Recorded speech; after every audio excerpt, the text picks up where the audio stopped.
Hola, ¿qué tal? Qué gusto saludarles en un episodio más de Contrapuesto, una producción de Grupo Multimedia, El Diario de Coahuila. Mi nombre es Jesús Cervantes y hoy me acompaña Carolina Boyaín Igoitia, artista multidisciplinar, que me da muchísimo gusto que estés acá con nosotros, Carolina. Hola Jesús, muchas gracias. Gracias a ti por estar acá. Tú naces aquí en Saltillo, estudiaste artes plásticas en la Universidad Autónoma de Coahuila, una maestría en producción artística en Morelos, en el estado de Morelos, pero ¿cómo nace el interés por las artes? ¿Hay alguien en la familia que estaba como cercano a eso o eres como la diferente? Pues no es que haya alguien en mi familia que sea artista. Creo que siempre se nos inculcó mucho, o sea, mi mamá buscaba muchos manera de darnos acceso a diferentes eh, películas, Okay. campamentos de verano, ferias de libro. De hecho, uno de mis recuerdos más así locos de mi infancia que digo, qué raro y ahorita agradezco, era cuando estábamos en la primaria y mi mamá era muy estricta también. O sea, como que ella, ahora de grande que le pregunto, ella era mucho de cuidar la inocencia de la infancia, Ok. ¿no? Entonces yo viví muy de que no, estas caricaturas no las puedes ver y estas películas no las puedes ver y esto sí y así. Entonces una vez y la hora de la comida es esta y comemos esto y como que todo muy estructurado. Entonces, una vez pasó por mi hermana y por mí a la primaria, a la escuela, y pues siempre era la típica rutina de vamos a ir a comer a la casa. Y fue que, no, vamos a ir al cine, al Hoyts de ese Ajá. entonces. Y yo de que, ok. Es que hay una película que solo la ponen hoy y luego ya no va a estar. Y yo de que, ok. Entonces fue como toda la aventura porque en vez de comer, no sé, milanesa y brócoli en la casa, Ajá. Comimos hot dogs en el Hoyts. Y ya Con para mí eso palomitas. ya era wow. Claro, cómo no. Pero lo más loco es que nos llevó a ver la película del viaje de Chihiro, que para mí Ok. me abrió, o sea, yo hasta me incomodé. Yo decía, ¿qué es esta película tan ¿Cuántos años rara? tenías? No sé, unos 7 años. No, sí es impactante. Chiquita. Digo, sí es impactante Digo, de a para el cualquier edad. acceso de cine que teníamos Ajá. aquí en Saltillo, que es como más cine pop, comercial, también muy padre, también estoy influida por eso. Pero eso, o sea, creo que ese es uno, o sea, como que un ejemplo de cómo mi mamá creo que buscaba, o sea, no sé, en el periódico, supongo en ese entonces no había Sí. tanto cosas en internet, pues veía, traen una película de este cine que no es de México, vamos a verla. O sea, como, Ujú. creo que eso mi mamá hizo que, como que era la que decía, vamos de viaje, vamos a ver los museos, vamos a ver qué show hay, qué ballet hay, qué Ella ópera no hay. se dedica a las artes. Mi mamá es contadora. Ok. Sí, no. Pero es como que siempre tuvo eso. Mi papá creo que el amor a la música, o sea, igual mi papá es ingeniero, pero siempre había un piano en mi casa y siempre estaba la música. Entonces como que siento que de cierta manera pues ahí empezó algo. Ujú. Yo hasta ya más grande, o sea, yo no pensé estudiar arte, yo quería ser astronauta. Ok. A mí me encantaba y me gusta. Ya estoy muy alejada de... Pero en la prepa yo era la más fan de matemáticas, de física. Mis amigas me pedían que les ayudara a estudiar porque de verdad me gustaba y se me hacía fácil. Y justo este reto de lo lógico y de tratar de resolver problemas me daba como esta satisfacción. Ujú. Y pues bueno, el cielo, las estrellas, el universo, lo desconocido como que me llama mucho y yo quería ser astronauta.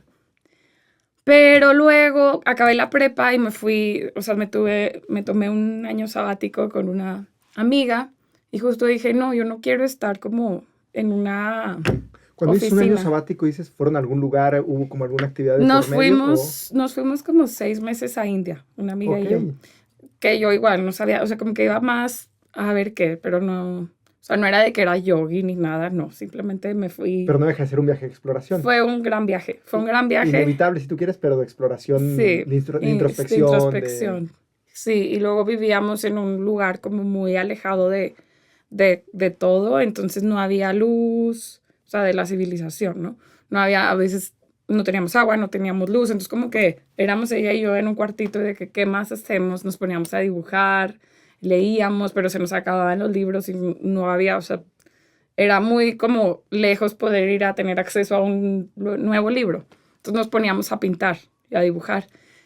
Y ya como que ahí dije, o sea, de niña siempre estuve en clases de pintura, de ballet, de diferentes cosas. Y luego dije, ay, me gusta hacer esto y hace mucho que no lo hacía. Y ya regresando, la verdad yo no quería estudiar nada. O sea, como que después dije, no, o sea, yo no quiero estar encerrada en una oficina. Y mi mamá me dijo, no, en esta casa, o sea, estudias algo, lo que sea. Y ya yo empecé a ir a la UAC porque me dijeron que habían unos cursos sabatinos de dibujo. Yo para esto todavía no tenía, o sea, para mí no era una opción estudiar artes. Como que nunca, no sé, me faltó, nunca supe. Como que yo estudié la prepa en el TEC y como que las salidas más creativas era arquitectura y no me interesaba ser arquitecta. Entonces como que nunca lo consideré como opción estudiar artes. Entonces yo empecé a ir a los cursos sabatinos en la UAC y me dicen, ay, vienes para, o sea, como para prepararte para el examen. Y yo, ¿qué examen? O sea, ¿de qué hablan? Dicen, sí, el examen de ingreso aquí en la escuela. Y yo, ¿de qué hablan? Y ya me enseñan, me acuerdo un chorro No que sabías que existía la No. Escuela de Artes Plásticas. Entonces ahí conocí a mis futuros compañeros que estaban yendo a los cursos sabatinos de dibujo para prepararse para el examen de admisión. Me enseñan el tríptico de la licenciatura en artes plásticas. No sé si ahorita, creo que ya es diferente, pero en ese entonces era todavía licenciada en artes plásticas. Entonces mis clases eran dibujo, pintura, escultura en madera, escultura en metal. Y yo, padrísimo, mi mamá quiere que estudie una carrera. Yo quiero, o sea, estas clases se me hacen padres. Me meto. Y la verdad me metí como solo pasó. Ahorita ya me encanta. O sea, como que en ese entonces ni siquiera creo que era mi meta ser artista. Era como, va a tener una carrera y como aprender técnicas. Ahorita terminé haciendo después una maestría. O sea, después sí me gustó estudiar. Ahorita me encanta. Y me encanta estudiar y me encanta leer. O sea, como que creo que se me abrió un mundo. Pero sí, cuando lo decidí estudiar fue más como que funciona, se acomoda. Está pues aparte la UAC en Arteaga con el paisaje hermoso. O sea, yo decía, qué rico mi vida ir a Arteaga todos los días. Te tocó desde el primer semestre ya Arteaga. Justo, casi llevaba 2 años que la escuela se había pasado para allá. Entonces aparte las instalaciones súper lindas, todos los talleres increíbles. Entonces yo me la pasé muy bien. Hice muy buenas amistades. Luego haces la maestría en Morelos. Sí. Y ahí dices, ya le agarraste ya el gusto quería, o sea, sí. la maestría ya no te la pidieron en casa. No, la maestría, ya más bien mi papá era, bueno, ya que hora a trabajar, y yo no, pues sí me gustó estudiar. Ajá. La maestría, esa me la habían platicado algunas amigas, algunas maestras ahí de la UAC, está Liglet, me platicó de esa maestría. Y esa maestría me interesó por 2 cosas, porque es de las pocas maestrías en México en artes de producción. O sea, como que justo no es tanto de investigación, es más bien de experimentar con material. Sí, claro, cada quien como con sus conceptos y con sus ideas y con sus inquietudes. Y porque tenía beca con ACIT. Entonces yo dije, qué padre como poderme enfocar 100%. Fueron 2 años a mi proceso. Y que te paguen por hacer eso. Y que te paguen por hacer eso. Entonces me fui 2 años a Cuernavaca. Éramos, no me acuerdo si éramos 9 o 10, creo que éramos 9. Fuimos 9 compañeros de la generación. Y también disfruté mucho porque eran artistas de diferentes partes del país. Está bien interesante ver como cada quien desde sus inquietudes muy personales, pero también compartidas y todos desde diferentes técnicas. Había un fotógrafo, una pintora, una que hace dibujo. Entonces como que entender cómo te puedes ir moviendo entre técnicas, como que fue lo que más me gustó de la maestría. Ajá. Tu residencia en la Universidad Politécnica de Valencia. ¿Cómo fue ese, no sé si fue la primera vez que estudiaste en el extranjero? Digo, habías estado ya en otros momentos de tu vida, pero tal cual estudiando arte, no sé si fue la primera vez. ¿Y qué te dio, digamos? ¿Qué panoramas se abrieron a partir de eso? Sí, ahí se me abrió, creo que a partir de ahí me gustó más. Ahí todavía yo estaba en la licenciatura, me fui un semestre de intercambio. Entonces fue justo donde tuve acceso a otro tipo de educación artística que sí me abrió mucho el panorama. O sea, creo que aquí nos formaron mucho como artistas plásticos y que se agradece y como todas estas bases técnicas, pero me faltaba como el experimentar, el concepto. Entonces llego allá a Valencia, en una universidad, esa es de las mejores de arte en España. Y me acuerdo, llevaba 3 clases, pero mi favorita era una que se llamaba Sensorialidad en la Creación. Y lo que hasta a la fecha como que siempre traigo de esa maestra, que nos decía, en las artes visuales, pues justo visual, vamos mucho a qué es la imagen que estás viendo y produciendo y compartiendo. O sea, pero que nunca se te olvide que el espectador no es nada más unos ojos con piernas. O sea, el espectador escucha, siente, huele. Entonces, nos hacía muchos como ejercicios para nosotros mismos primero, como ser conscientes de nuestro cuerpo, de nuestras sensaciones y pensar la creación desde ahí.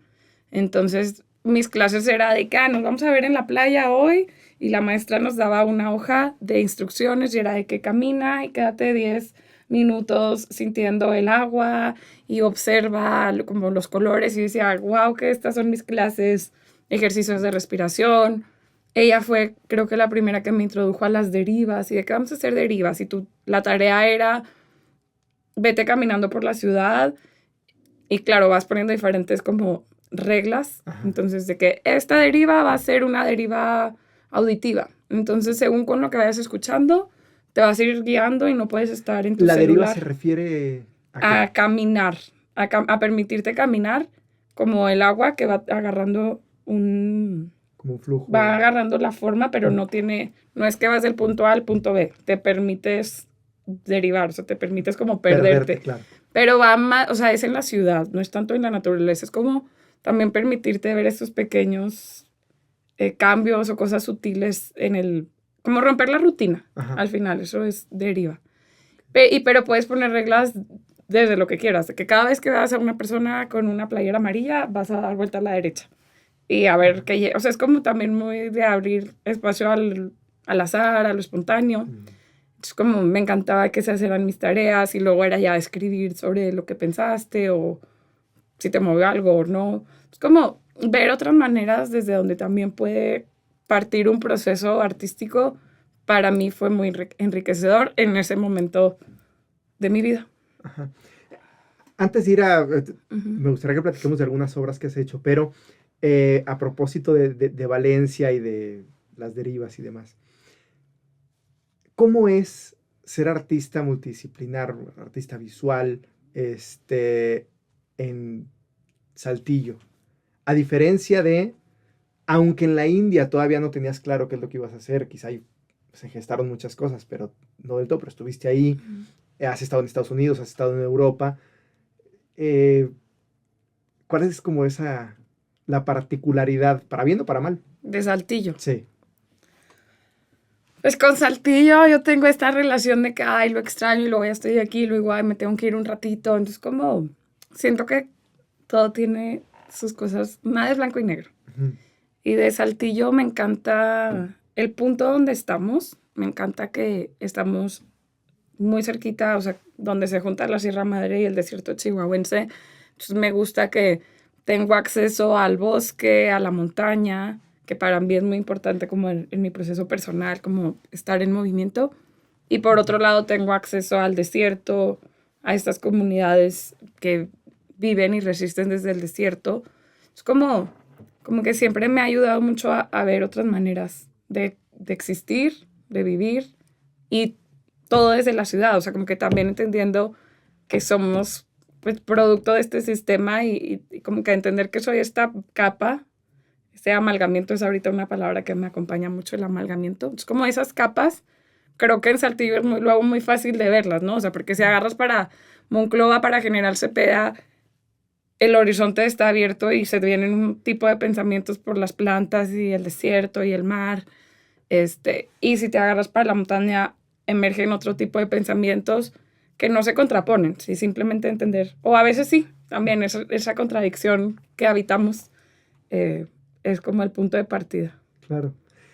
A propósito de lo que dices, el territorio y el cuerpo, me gustaría ir a ese punto que me parece que tanto cuerpo, paisaje, territorio han sido de alguna forma palabras clave, si lo podemos decir así, de tus obras. La obra Manta de Piedras y la obra Carpa de Piedras, que de alguna forma están siendo como parte del paisaje o surgen del paisaje. ¿Cómo fue como este proceso? Sí, esas dos piezas han sido dos piezas que han sido muy populares, muy compartidas. Eh, Esas piezas, la primera que hice fue la manta de piedras, que es literal una cobija llena de piedras. Cuando hice esa pieza yo estaba estudiando la maestría en Cuernavaca. Y justo, o sea, como entender que yo soy también parte del paisaje o del contexto que habito. Es como luego estar en un estado muy húmedo, como el que es Morelos, verde, viscoso. O sea, estás pues a media hora de Tepoztlán, de Amatlán, me la pasé caminando ahí a sus alrededores con muy buenas amistades que hice por allá.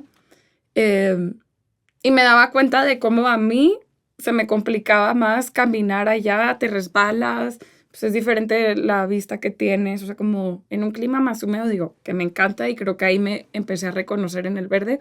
Pero luego cuando invitaba a mis amigos de acá, de allá, a caminar acá, pues iban y se espinaban y no aguantan mucho tiempo sin tomar agua. Es como que dices, claro, o sea, tu entorno va formando físicamente cómo te mueves, cómo es tu relación con el entorno. Entonces ahí empecé a hacer unas piezas de cómo podía como camuflajearme. Uh-huh.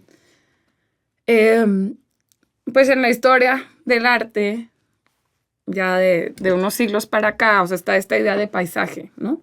Y pone al artista como espectador de la naturaleza, como observador. Entonces yo decía, sí, qué precioso que tengamos esta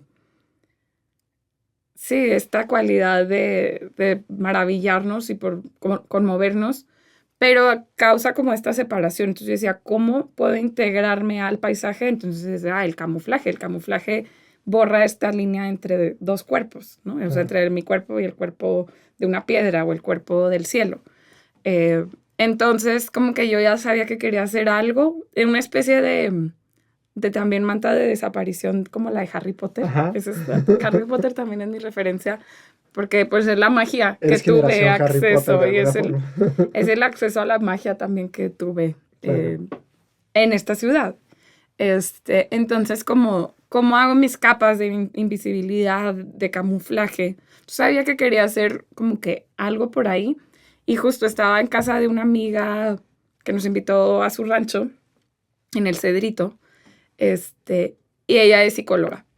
Entonces, ya nos íbamos a dormir, agarró una cobija y su cobija pesaba. Y yo, ¿por qué está tan pesada tu cobija? Y resulta que era una manta de peso, yo no las había conocido. Y son unas mantas, o sea, una cobija que tiene puras bolitas, no sé si sean de plástico, o sea, como que me puse a investigar y creo que son de plástico. Y son como estas mantas terapéuticas, que te la pones y te da esta sensación de contención. Como de abrazo. Ajá. Sí. Y dije, wow, qué poético pensar en el abrazo de una cobija. Y dije, pero no quiero que sean las bolitas de plástico las que me abracen. Pues como que ahí se fueron como que uniendo cosas. Uh-huh. Y cuando voy y camino, me encanta ver las piedritas y las más chiquitas. Como que cómo tienes una relación más sensible, más erótica con las piedras chiquitas. Como que es más fácil a lo mejor ir por nuestra composición, abrazar, o sea, por nuestras medidas, abrazar una piedra grande, pero cómo tienes esta relación como con una piedra chiquita. Uh-huh. Entonces ya las había como estado yo recolectando y luego dije, pues hago una manta de piedras, o sea, que el abrazo sea de las piedras chiquitas, y ya luego viene toda la parte de cómo resolverla, porque quería que se vieran. Si ya están tan bonitas las piedras, no quería meterlas como adentro de una tela, entonces quería que fueran transparentes también por este juego de borrar y como que en las fotos de registro de esa pieza me gusta mucho porque está mi brazo, pero entonces están las piedras y está el paisaje, está pues el suelo, la tierra con piedras, está el cielo. Es como que se empiezan a perder las formas y las líneas, empieza a hacer ese camuflaje. Entonces, esa fue una, a partir de ahí, esa fue como la primera. Y luego me gustó mucho que dije, bueno, quiero que esta crezca ya más por la materia. O sea, como que cómo puedo expandir esta pieza o seguir jugando con esta forma y este material Y entonces hice una carpa de piedras, que bueno, hay dos. Hay una que es como personal y hay una que es como para 4 personas. Ok. Pero la carpa de piedras, esa no la quería cerrar. O sea, me gustó mucho esta idea de las bolsitas, donde están las piedras, que justo como cuando no sabía cómo resolver la manta de piedras, decía, es que sí, quiero que estén las piedras, pero que estén flotando, pero ¿cómo le hago para que las piedras se queden suspendidas y no se vayan todas para abajo de la tela?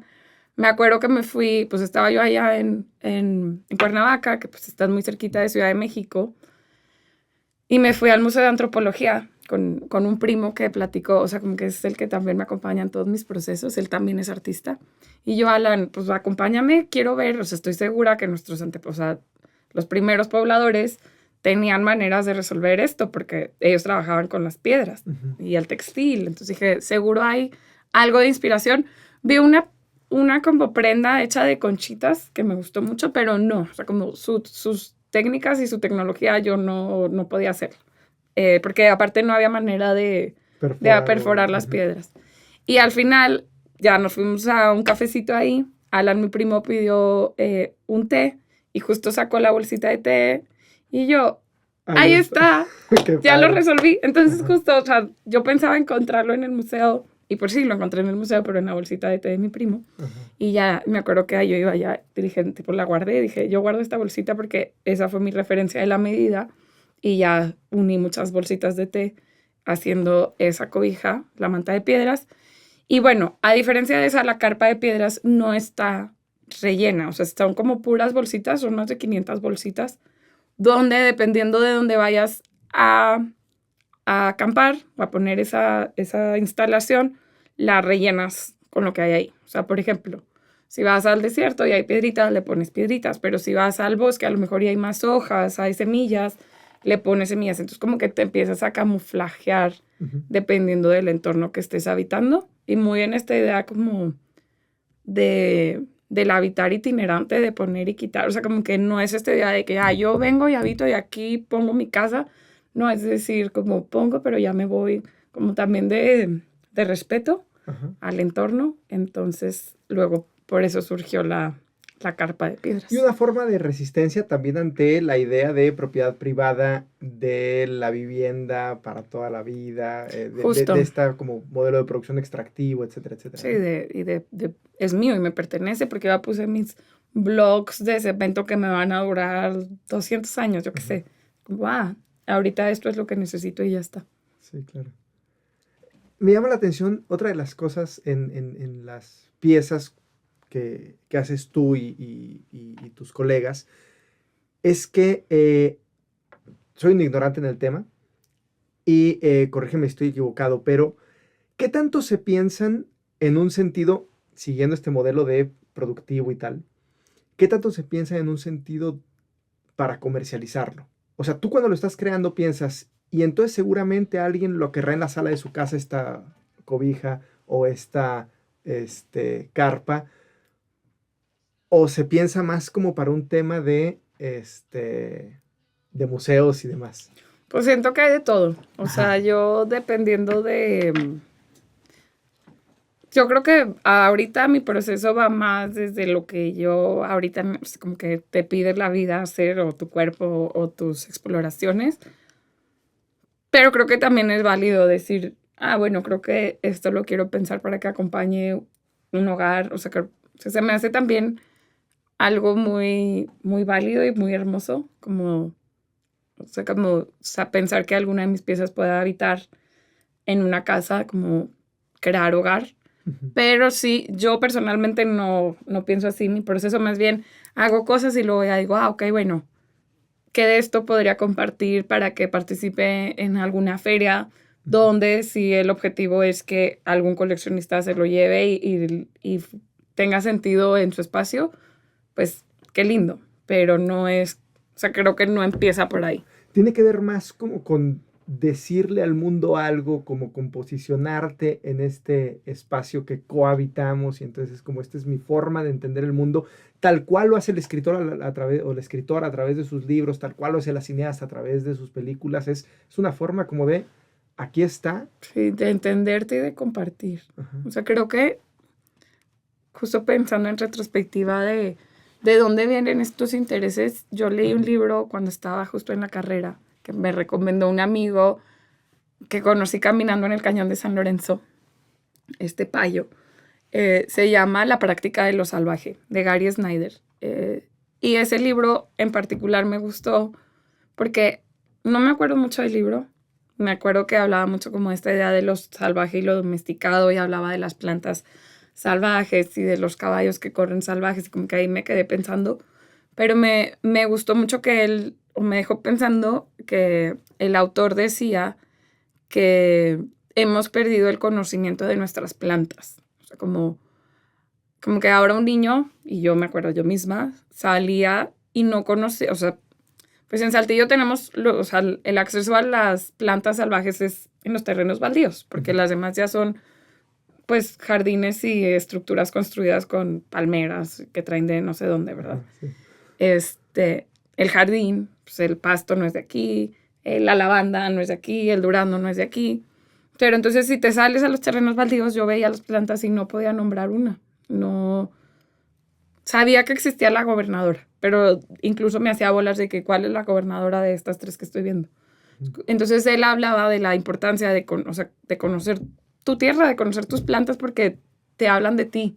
Lo que te decía al principio de cuando vas caminando, te habla también de ese territorio donde tú creciste y te fue formando. Entonces yo decía, no manches, no conozco los nombres de las plantas que están aquí al lado de mi casa, que tienen, o sea, compartimos el mismo clima, compartimos las mismas lluvias, o sea, como conocer las características de las plantas es conocerte a ti. Entonces, como que creo que a partir de ahí dije, no, yo quiero conocer más de quién soy. Uh-huh. Justo porque venimos en una ciudad construida, que somos también el fruto de mucho mestizaje, de muchas mezclas. Soy la primera generación nacida en Saltillo, mi papá es de Monterrey, mi mamá es de Torreón, y si te vas para arriba, su mamá es de Chiapas, y o sea, ni siquiera sé exactamente de dónde vengo. Yo digo, bueno, o sea, como que se pierde esa identidad, que creo que es algo que nos atraviesa como sociedad globalmente, y por eso ahorita tantos artistas como cuestionándose su identidad, haciendo proyectos sobre el territorio, porque está, o sea, como que creo que producto de cómete el mundo, globalización, vive donde quieras, pues vas perdiendo pues esta relación con, sí, no sé. Ya no echamos raíz, ¿no? ¿Cuál es la lechuguilla? ¿Cuál es la gobernadora? ¿Cuál es el ocotillo? Como son las básicas. Entonces sí.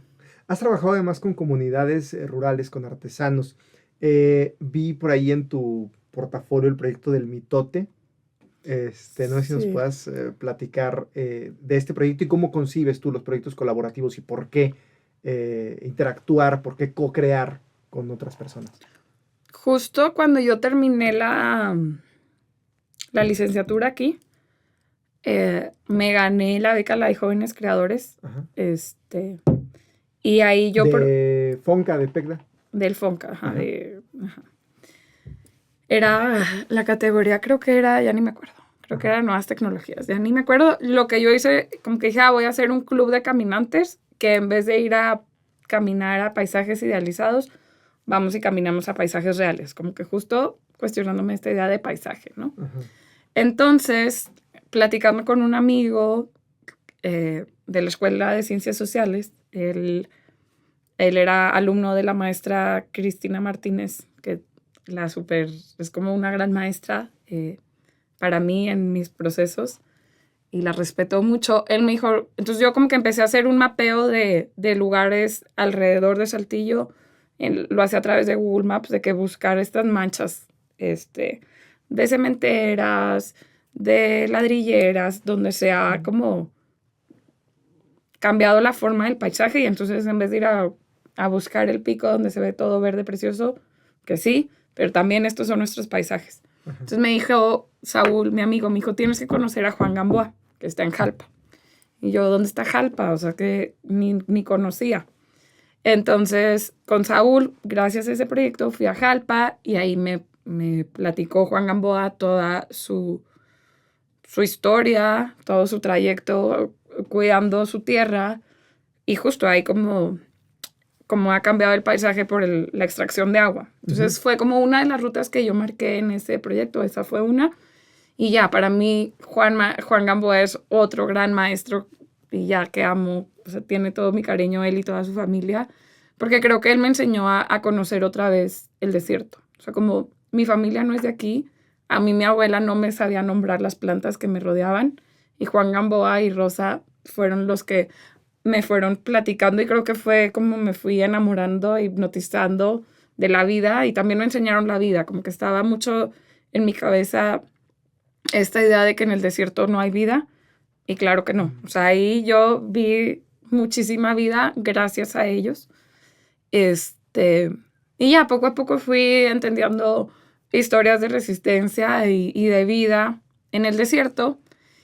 Y ya en ese video, o sea, en ese proyecto en específico abarcamos más bien como desde la herida o de este paisaje roto, pero luego dije, no, es que también hay que hablar de la vida que sí hay. Entonces justo platicando varios años después, gracias al apoyo de un PECDA, hicimos el mitote. Ese fue, ya no me acuerdo hace cuántos años, hace unos 2, 3 años.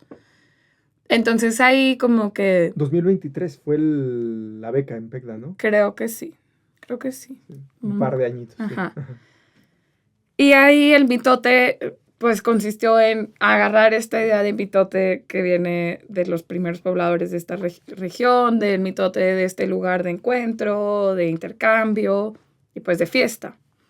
Entonces, pero justo entendiéndonos como estas capas que se contradicen y se sobreponen, pues los danzantes. También yo traía mucho esta curiosidad sobre el movimiento, cómo nuestro entorno moldea también cómo nos movemos y eso se refleja en la danza y en las danzas tradicionales, ¿no? También por el tipo de elementos que hay, es el tipo de trajes que usas y cómo te mueves y qué sonidos se hacen. Entonces estaba en Jalpa, estaba viendo, fue una festividad, llegaron los danzantes que lo hacen tradicionalmente enfrente de la iglesia del pueblo, como aquí, y dije, wow, vamos a hacer una fiesta, pero que sea en el cerro y que sea celebrando toda la vida del desierto. Entonces nos estuvimos preparando como por un año, Doña Rosa me ayudó a hacer los vestuarios, Juan Gamboa, que es un muy buen artesano, me ayudó a hacer las máscaras. O sea, tradicionalmente los danzantes de los matlachines terminan con el torito. Ajá. Entra un torito y bailan y como que con las flechas hacen como si lo matan en esta coreografía.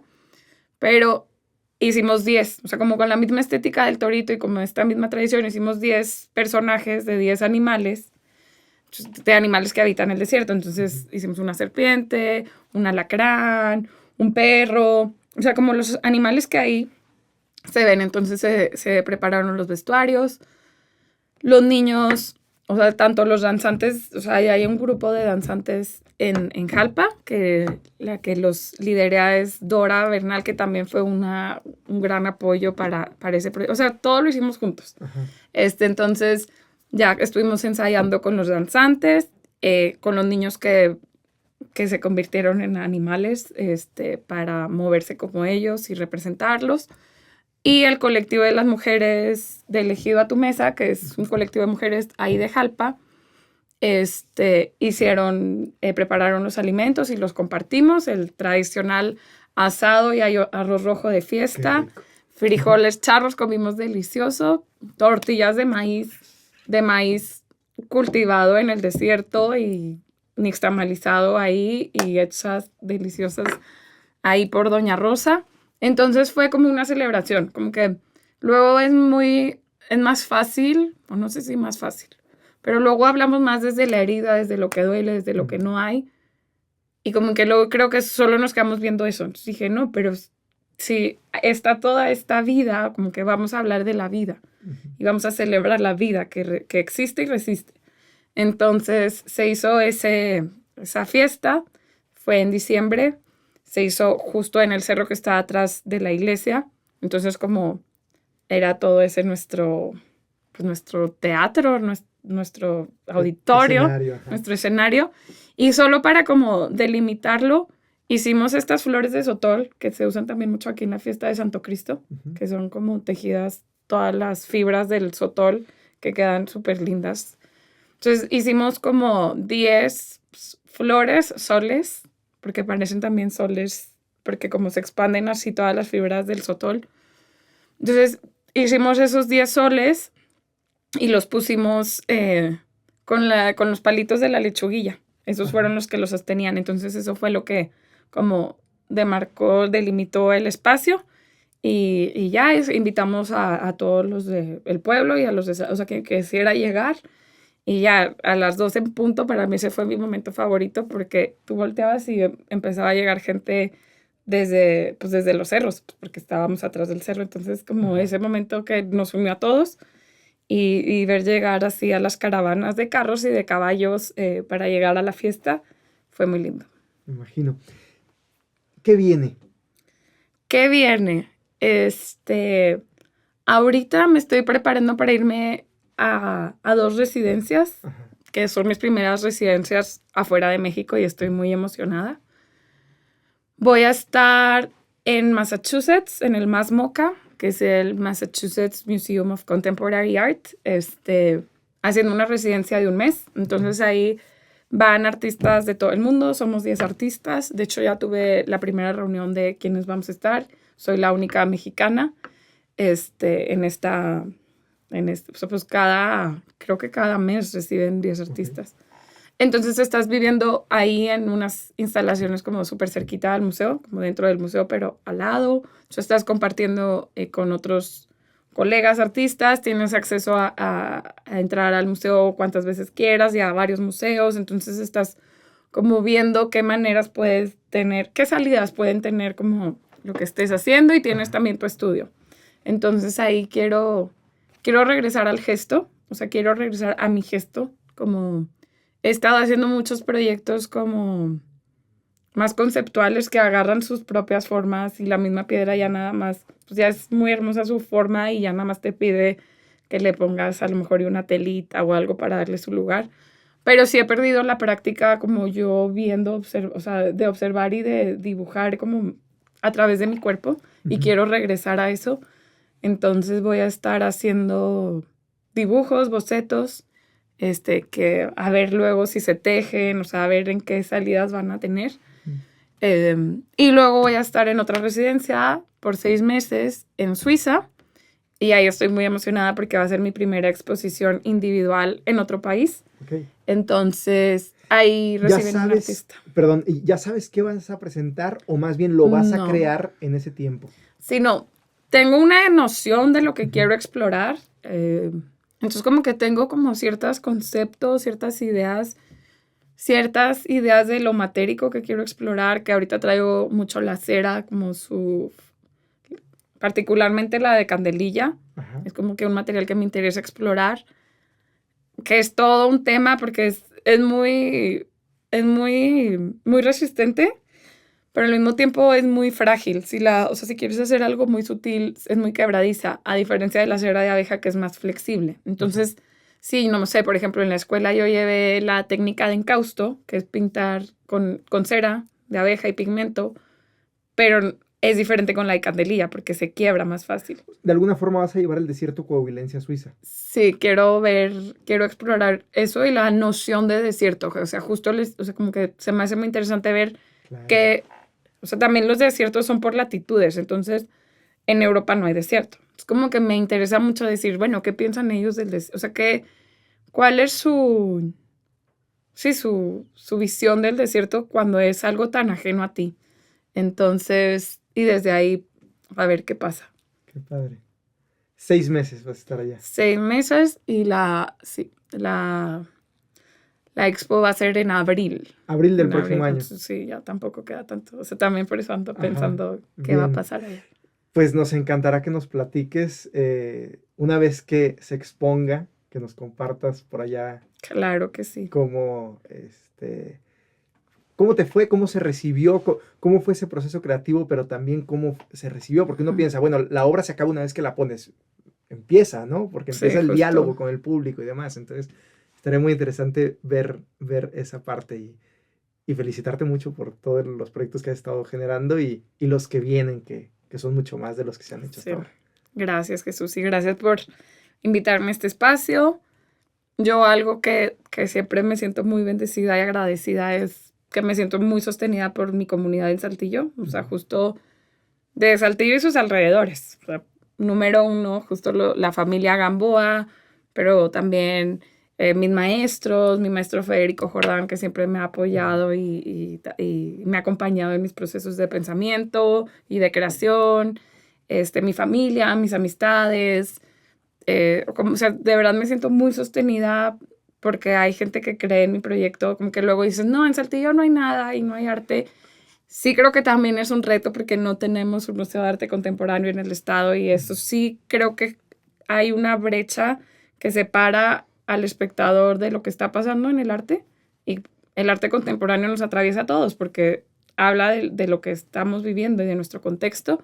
Entonces sí creo que hay áreas de oportunidad, pero también creo que hay muchísimos interesados y gente que apuesta por lo que estamos haciendo desde aquí, desde lo local. Claro. Y aunque no haya tal cual un museo de arte contemporáneo, luego sí hay exposiciones. Ahorita estás en el Museo de Artes Gráficas. Ahorita está el Museo de Artes Gráficas. Es una expo colectiva que es el resultado de una residencia muy hermosa que propuso la artista Laila Castillo, que también le agradezco. O sea, son como... Es bien lindo poder ver para atrás y ver, yo estoy aquí, pero porque esta artista abrió el camino y antes, y como artistas mujeres y como artistas textiles que te va saliendo como de la norma, se agradece, ¿no? Y saber eso, ¿no? Que saber que yo estoy parada aquí, pero porque hay muchas capas detrás que me lo han permitido. Entonces, ahorita está en el Museo de Artes Gráficas el resultado de esa colaboración que fuimos, ya ni me acuerdo, creo que como 15 artistas las que participamos, 15 artistas saltillenses, y fue súper rico ver qué es lo que está haciendo cada una y compartir, y de ahí hay como varias piezas que ahorita se pueden ir a visitar. Que tienen que ver con el territorio, con el texto y con el textil, Justamente, ¿no? Justamente eso que nos atraviesa a varias. Sí. Pues otra vez, muchas gracias, mucha suerte en este viaje y seguimos en contacto. Gracias, Jesús. Y gracias también a ustedes por acompañarnos en este episodio de Contrapuesto, una producción de Grupo Multimedia, El Diario de Coahuila. Doralí Castillo en la producción, Jesús Cervantes quien les habla. Les invitamos a que le den manita arriba, que nos sigan en las redes sociales de este grupo para que no se pierdan los contenidos que aquí generamos para ustedes. Les deseamos que tengan una excelente jornada y nos escuchamos en siguientes episodios. Hasta luego.